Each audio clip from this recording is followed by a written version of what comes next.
নমস্কার সম্মানিত দর্শকবৃন্দ, বর্তমানে যে আধার কার্ডগুলো বাতিল হচ্ছে সেই বাতিল আধার কার্ডের প্রসঙ্গে মুখ্যমন্ত্রী মমতা বন্দ্যোপাধ্যায় বলেছিলেন যে আমরা আধার কার্ডের বদলে বিকল্প কার্ড দেব। তো বাংলার নতুন কার্ড দেবে এরকমটা বলেছিল। তার জন্য একটি পোর্টালও কিন্তু খুলেছে আমাদের রাজ্য সরকার, যেখানে আপনারা আবেদন করে খুব সহজেই কিন্তু আপনাদের নাম রেজিস্ট্রেশন করতে পারবেন এবং নতুন কার্ডের জন্য আবেদন করতে পারবেন। এছাড়াও একটা হোয়াটসঅ্যাপ নাম্বারও দেওয়া হয়েছে, সেই হোয়াটসঅ্যাপ নাম্বারেও আপনারা আবেদন করতে পারবেন। তো দুটো পদ্ধতি আপনাদেরকে দেখাবো কিভাবে আপনারা অনলাইনে ফর্ম ফিল আপের মাধ্যমে আবেদন করবেন আর কিভাবে আপনারা হোয়াটসঅ্যাপ নাম্বারে আবেদন করবেন। অবশ্যই ভিডিওটি উপকারে আসবে, শেষ পর্যন্ত দেখতে থাকুন। চ্যানেলে নতুন হলে চ্যানেলটি সাবস্ক্রাইব করতে ভুলবেন না, আর যারা ফেসবুক থেকে ভিডিওটি দেখছেন অবশ্যই পেজটি ফলো করে রাখবেন। আপনাদের সুবিধার্থে এই যে পেজটার লিঙ্ক, এই যে ফর্ম ফিল আপের পেজের লিঙ্ক, এটা ভিডিও ডেসক্রিপশনে দেওয়া রয়েছে। সেখানে একটা লিঙ্ক দেওয়া রয়েছে, সেই লিঙ্কে ক্লিক করলে একটা আর্টিকেল পেয়ে যাবেন। সেখানে দেখবেন লেখা রয়েছে যে রাজ্যের আধার সমস্যার পোর্টাল বলে একটি লিঙ্ক দেওয়া রয়েছে। সেই লিঙ্কে যখনই আপনি ক্লিক করবেন এরকম দেখবেন পেজ আপনার খুলে যাচ্ছে। তো ভিডিও ডেসক্রিপশন বক্সে চেক করবেন বা পিন কমেন্ট চেক করবেন, সেখানে সমস্ত লিঙ্ক দেওয়া রয়েছে। তো সেই লিঙ্কে যখনই ক্লিক করবেন আপনার সামনে এরকম দেখবেন একটি ওয়েবসাইট খুলে গেছে। তো অবশ্যই ভিডিওটা শেষ পর্যন্ত দেখবেন। আমি এরপরে হোয়াটসঅ্যাপে কীভাবে আবেদন করবেন সেটাও দেখিয়ে দেবো, খুবই সোজা পদ্ধতি। তো এখানে উপরেই লেখা রয়েছে দেখুন যে রাজ্যের আধার সমস্যার portal government of West Bengal দিয়ে লেখা রয়েছে রাজ্যের আধার সমস্যার পোর্টাল পশ্চিমবঙ্গ সরকার নাম। তো এখানে আপনার নাম লিখতে হবে যার আধার কার্ডটি বাতিল হয়েছে। তারপর ডিস্ট্রিক্ট, এখানে ক্লিক করে আপনি যেই জেলা থেকে দেখছেন, মানে আপনার যেই জেলার আপনি বাসিন্দা, যেই জেলার আপনার আধার কার্ডটা বাতিল হয়েছে, আপনি যেই জেলার উপভোক্তা সেই জেলাটা আপনাকে এখানে সিলেক্ট করতে হবে। এখানে অনেক জেলা রয়েছে, এখান থেকে আপনার যে জেলা সেটা সিলেক্ট করবেন। তারপর ব্লক অথবা পৌরসভা, এখান থেকে দেখবেন ব্লকের নাম বা পৌরসভার নাম চলে আসবে ওই জেলার আন্ডারে যতগুলো রয়েছে। এখান থেকে আপনার যেটা হবে সেটা সিলেক্ট করবেন। তারপর আধার নাম্বার, আপনার আধার নাম্বারটা এই ঘরে আপনাকে বসাতে হবে। তারপরে নিচে রয়েছে আপনার ঠিকানা। তো আপনার ঠিকানা এখানে দিয়ে দিবেন, গ্রামের নাম, পোস্ট অফিসের নাম, পিনকোড, এভাবে সমস্ত কিছু দিয়ে দেবেন। আর নিচে আলাদাভাবে পিনকোড দেওয়ার জায়গা রয়েছে, এখানেও আপনি আলাদাভাবে পিনকোড আপনার দিয়ে দিবেন। তারপর ভোটার কার্ডের নম্বর, আপনার ভোটার কার্ডের নাম্বার আপনি দিতে চাইলে দিতেও পারেন, না চাইলে নাও দিতে পারেন। যেহেতু লাল রঙের স্টার চিহ্ন দেওয়া নেই, এগুলো আপনি নাও দিতে পারেন। যেগুলো লাল রঙের স্টার চিহ্ন দেওয়া রয়েছে সেগুলো আমাদেরকে অবশ্যই দিতে হবে। তারপরে বিধানসভা কেন্দ্রের নাম, আপনার কনস্টিটিউয়েন্সির নাম এখানে দিতে পারেন বা নম্বর আপনি এখানে দিতে পারেন, এবং বুথের নম্বর আপনার জানা থাকলে দিতে পারেন, না জানা থাকলে দেওয়ার দরকার নেই, আগেই বলেছি।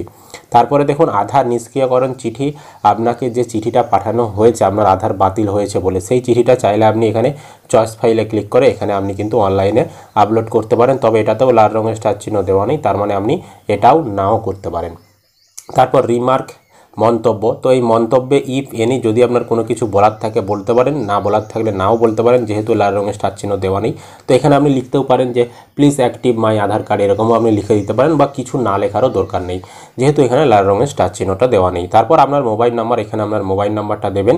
তারপর গেট ওটিপি, এই বোতামটাই ক্লিক করে দেবেন। তারপর আপনার ফোন নাম্বারে দেখবেন একটি 6 সংখ্যার ওটিপি এসেছে এবং নিচে ওটিপি দেওয়ার ঘর রয়েছে। এখানে আপনি ডিক্লারেশন দিচ্ছেন যে আপনার ঘোষণা আপনি সমস্ত সত্য এবং সঠিক দিয়েছেন।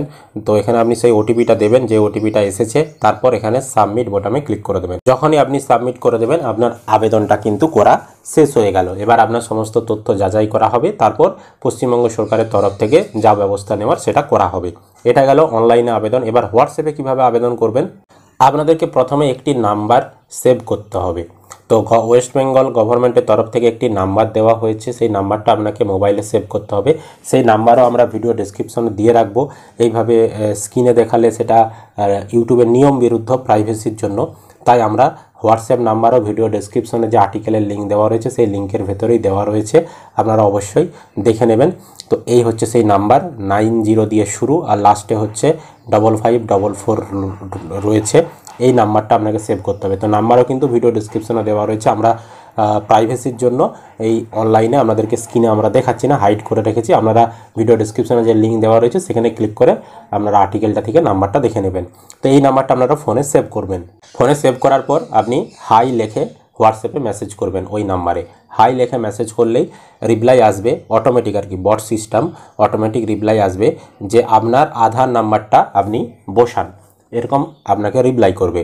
তো আপনি তার উত্তরে আপনার আধার নাম্বারটা এখানে দেবেন। তারপর বলবে যে আপনার আধারে যে নামটি রয়েছে সেই নামটি আপনি লিখুন।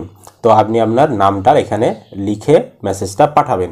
তারপরে তারা আপনাকে আবার প্রশ্ন করবে যে আপনার ফুল অ্যাড্রেস মানে আপনার ঠিকানাটা আপনি লিখুন। তারপর আপনি ঠিকানাটা লিখে পাঠাবেন। তারপরে তারা আপনাকে প্রশ্ন করবে আপনার জেলার নামটি আপনি লিখুন, আপনার জেলার নামটা আপনি লিখে পাঠাবেন। তারপর আপনাকে প্রশ্ন করবে আপনার ব্লকের নাম অথবা আপনার পৌরসভার নামটা লিখুন, তো আপনি লিখে মেসেজটা পাঠাবেন। তারপরে তারা প্রশ্ন করবে আপনার পিনকোডের নাম্বারটি লিখুন, আপনি পিনকোডের নাম্বার লিখে মেসেজ পাঠাবেন। তারপর বলছে আপনার ভোটার কার্ডের নাম্বারটা দিন, আর যদি আপনার ভোটার কার্ডের নাম্বার না থাকে তাহলে এন লিখে রিপ্লাই করুন, মেসেজটা পাঠান। আর যদি আপনার ভোটার কার্ডের নাম্বার থাকে তাহলে ভোটার কার্ডের নাম্বার লিখে মেসেজটা পাঠান। তারপরে তারা প্রশ্ন করবে আপনার যে কনস্টিটিউশি নাম্বার সেটা যদি জানা থাকে আপনি সেই কনস্টিটিউশি নাম্বারটি লিখুন, লিখে মেসেজটা রিপ্লাই করুন। কনস্টিটিউশি নাম্বার এগুলো কিন্তু আপনার ভোটার কার্ডের পিছনের দিকেই লেখা রয়েছে, সেখান থেকে দেখে নেবেন। তারপর দেখুন এখানে বলেছে আপনার বুথের নাম্বার, তো বুথের নাম্বার আপনাকে আবার মেসেজ করে পাঠাতে বলছে, আপনি আপনার বুথের নাম্বারও লিখে পাঠাবেন। তারপর বলছে যে আপনার আধারের যে ডিঅ্যাক্টিভেট করার লেটারটা মানে চিঠিটা বাড়িতে পাঠানো হয়েছে সেটা যদি থেকে থাকে আপনি সেটা এখানে মেসেজ করে সেই চিঠিটা ছবি তুলে পাঠান। আর নইলে যদি না থেকে থাকে তাহলে এন লিখে মেসেজে রিপ্লাই করুন। তো এন লিখে মেসেজে রিপ্লাই করার পরেই পরবর্তী আপনাদেরকে জানাবে যে প্লিজ রিভিউ, আপনি একবার সমস্ত কিছু দেখে নিন, দিয়ে enter has and to submit y. তো বলছে যদি কোনো কিছু ভুল থেকে থাকে আপনি পরিবর্তন করতে চান তাহলে হ্যাজ লিখে রিপ্লাই করুন, আর যদি আপনার সমস্ত কিছু ঠিকঠাক থাকে তাহলে ওয়াই লিখে আপনি রিপ্লাই করুন। তো ওয়াই লিখে রিপ্লাই করলে তারপরে এখানে আপনাকে বলবে please enter 1 if you declare that the information furnish above is true, মানে যদি সমস্ত কিছু সঠিক হয়ে থাকে আপনার জ্ঞান ও বিশ্বাস মতে সমস্ত সঠিক আপনি দিয়েছেন তাহলে 1 লিখে রিপ্লাই করুন। যখনই আপনি 1 লিখে রিপ্লাই করবেন এখানে আপনাকে দেখিয়ে দেবে thank you your details has been registered with us, অর্থাৎ আপনার আবেদনটা করা সফল হয়ে গেছে। এবার সরকার সমস্ত কিছু ভেরিফাই করবে, ভেরিফাই করার পর সরকার কি সিদ্ধান্ত নেয় সেটার উপরে আমাদের নজর থাকবে। এইভাবে যাদের আধার কার্ডগুলি বাতিল হয়েছে মুখ্যমন্ত্রী ঘোষণা মতো তাদেরকে বিকল্প কার্ড দেবে বলেছিল, তার জন্য এই আবেদনগুলি নেওয়া হচ্ছে, আপনারা চাইলে আবেদন করতে পারেন। আর আরেকটা বিষয়, কেন্দ্র থেকে মানে কেন্দ্রের মন্ত্রী শান্তনু ঠাকুর একটা কিন্তু হোয়াটসঅ্যাপ নাম্বার এবং একটা ফর্ম দিয়েছিল যাদের আধার কার্ড বাতিল হয়ে গেছে, সেই ফর্মটা ফিল আপ করে জমা করলেই বলেছিল যে আপনাদের আধার কার্ডগুলো চালু করে দেবে। তো সেই নিয়ে কিন্তু আমরা একটা ভিডিও করেছিলাম, সেই ফর্ম কোথায় পাবেন, সেই হোয়াটসঅ্যাপ নাম্বার কোথায় পাবেন, কিভাবে আবেদন করতে হবে, ফর্ম ফিল আপ কীভাবে করতে হবে, সেই ভিডিও না দেখে থাকলে সেই ভিডিওর লিঙ্ক এই ভিডিওর শেষে দেওয়া রয়েছে, স্ক্রিনে দেখতে পাবেন, অবশ্যই সেখান থেকে দেখে নেবেন। বা আপনারা আমাদের চ্যানেলে গিয়েও 2-1 দিনের আগের ভিডিও বা আধারের যে প্লেলিস্ট সেখান থেকেও দেখে নিতে পারেন। আশা করি আপনারা সমস্ত কিছু বুঝতে পেরেছেন। ভিডিও ভালো লাগলে অবশ্যই লাইক করবেন, ইউটিউব থেকে দেখলে চ্যানেলটি সাবস্ক্রাইব করতে ভুলবেন না, আর যারা ফেসবুক থেকে দেখছেন অবশ্যই পেজটি ফলো করে রাখবেন।